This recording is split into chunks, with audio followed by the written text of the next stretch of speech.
मौसम एकदम बदल गया है। टेम्परेचर की बात करें तो जहाँ गर्मी थी तो अब कुछ ठंडक होने लगी है। इसको लेकर बच्चों पर या बुजुर्गों पर क्या है प्रभाव, हमारे साथ मौजूद है एक्ससीएमओ डॉक्टर विजय दहिया जी। उनसे जानते हैं बच्चे हो या बुजुर्ग कैसे अपनी देखभाल करें। देखिए, जैसे ही टेम्परेचर बदलता है, ये सर्वविदित है, सबको मालूम है कि ये जो टेम्परेचर का जब बदलाव होता है ये बैक्टीरिया और वायरस की ग्रोथ के लिए बहुत ऑप्टिमल होता है। इसमें बैक्टीरिया और वायरस जो है डोरमेंट स्टेज में जो होते हैं पहले, वो इसमें ग्रो करते हैं। तो ऐसे में साधारणतः खांसी जुकाम नज़ला के मरीज़ जो है लगातार बढ़ जाते हैं और इनका जो ज़्यादा प्रभाव है वो एक्सट्रीम ऑफ एजेस यानी कि बहुत छोटे बच्चों पर और बुजुर्ग लोगों पर पड़ता है। और ये भी है कि क्योंकि टेम्परेचर अचानक से बदल रहा है, तो दिन में गर्मी होती है, तो वो जो एकदम से बदलाव है टेम्परेचर का, वो शरीर एकदम से अडेप्ट नहीं कर पाता। उसकी वजह से भी दिक्कत होती है। हमें पसीना आया होता है, हम अचानक से एसी में चले जाते हैं या बहुत ठंडे टेम्परेचर में चले जाते हैं। इसी तरह से सुबह और शाम का जो है टेम्परेचर वो काफ़ी कम होने लग गया है।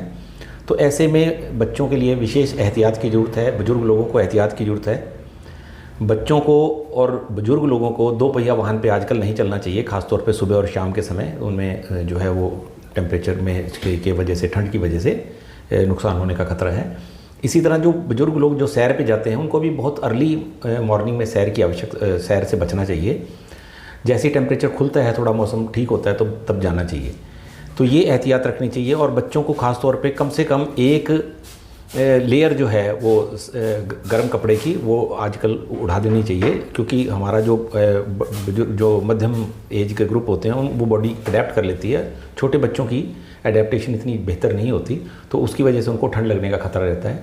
तो ऐसे में वो बदल लें। बच्चों को ज़रूर एक जो है वो लेयर कोई उसकी स्वेटर वगैरह की डालनी आवश्यक हो जाती है।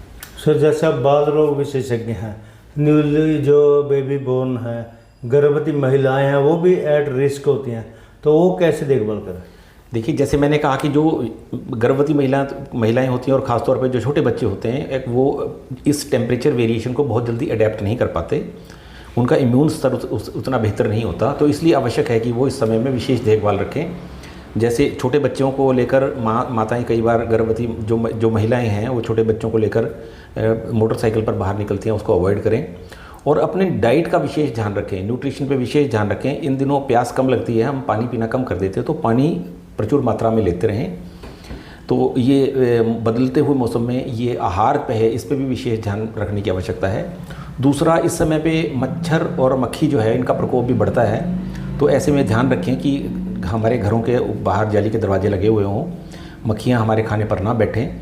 और बाज़ार से कोई भी कटा फटा फल जो है या जो पेय पदार्थ होते हैं खुले में रखे हुए, इनका जो है वो उनको मत लें, उनको अवॉइड करें।